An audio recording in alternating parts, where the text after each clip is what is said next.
Hello দর্শক, আসসালামু আলাইকুম।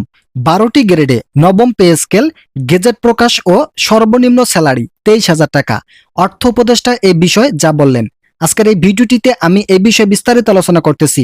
ভিডিওটি শুরু করার পূর্বে এখনো যারা আমাদের এই চ্যানেলের নতুন সদস্য আছেন তারা সাবস্ক্রাইব করে পাশে থাকা বেল আইকনটি অল করে দিন, যাতে আমাদের এই চ্যানেল থেকে সকল ধরনের মহার্ঘ ভাতার গুরুত্বপূর্ণ আপডেট সবসময় সবার আগে পেতে পারেন। অবশেষে 14 লক্ষ সরকারি কর্মকর্তা ও কর্মচারীদের জন্য নতুন পে স্কেল গঠনের চূড়ান্ত প্রতিবেদন প্রকাশ করা হয়েছে। সরকারের উচ্চ পর্যায়ের সূত্রে জানা গেছে, নতুন স্কেলের পাশাপাশি চাকরিজীবীদের জন্য 40% মহার্ঘ ভাতা ঘোষণা করার পরিকল্পনা চূড়ান্ত পর্যায়ে পৌঁছেছে। এই কাঠামো নিয়ে সিদ্ধান্ত নিতে আসন্ন রবিবার একটি গুরুত্বপূর্ণ উচ্চ পর্যায়ের বৈঠক অনুষ্ঠিত হতে যাচ্ছে, যা হতে পারে পে স্কেল বাস্তবায়নের নতুন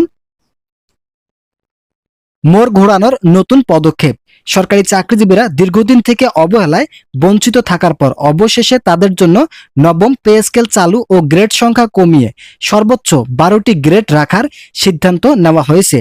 অর্থ মন্ত্রণালয় ও জনপ্রশাসন মন্ত্রণালয়ের সিনিয়র সচিব ডক্টর মোখলেছুর রহমান ইতিমধ্যেই জানিয়েছেন, সরকারি চাকরিজীবীদের মহার্ঘ ভাতা এর পাশাপাশি নবম পে স্কেল বাস্তবায়ন করা হবে। যদিও মহার্ঘ ভাতার বিপরীতে বিশেষ প্রণোদনা চালুর সিদ্ধান্ত নিয়েছিলেন অন্তর্বর্তীকালীন সরকার, তবে সেই বিশেষ প্রণোদনা বাতিল করে আবারও মহার্ঘ ভাতা কার্যকর করার সিদ্ধান্ত গ্রহণ করা হচ্ছে। ভিডিওটির এই মুহূর্ত পর্যন্ত এসেও যারা এখনো আমাদের এই চ্যানেলটি সাবস্ক্রাইব করেননি তারা অবশ্যই চ্যানেলটি সাবস্ক্রাইব করে পাশে থাকা বেল আইকনটি অল করে দিন।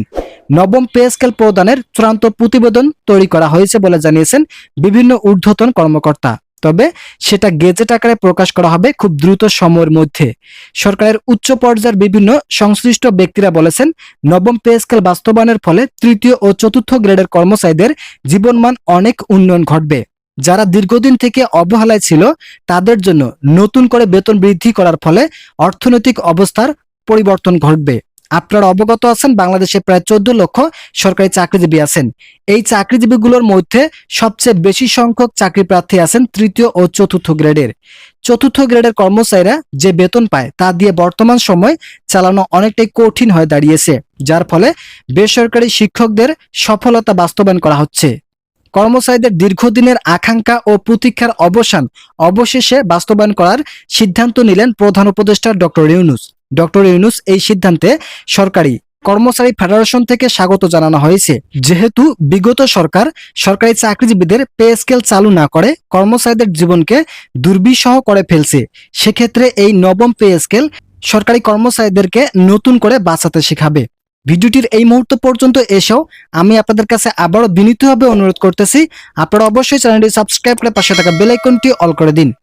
অর্থনীতি বিশ্লেষকরা সরকারি চাকরিজীবীদের বেতন বৃদ্ধি ও নবম পে স্কেল সহ মহার্ঘ ভাতা চালুর বিষয়ে গুরুত্বপূর্ণ মতামত প্রকাশ করেছেন। তাদের মতে, সকল সুযোগ সুবিধা পরিবর্তন করা হলে অবশ্যই বাজারকে আগে নিয়ন্ত্রণ রাখতে হবে, যেহেতু শুধুমাত্র সরকারি কর্মকর্তা এবং কর্মচারীদের বেতন বাড়বে।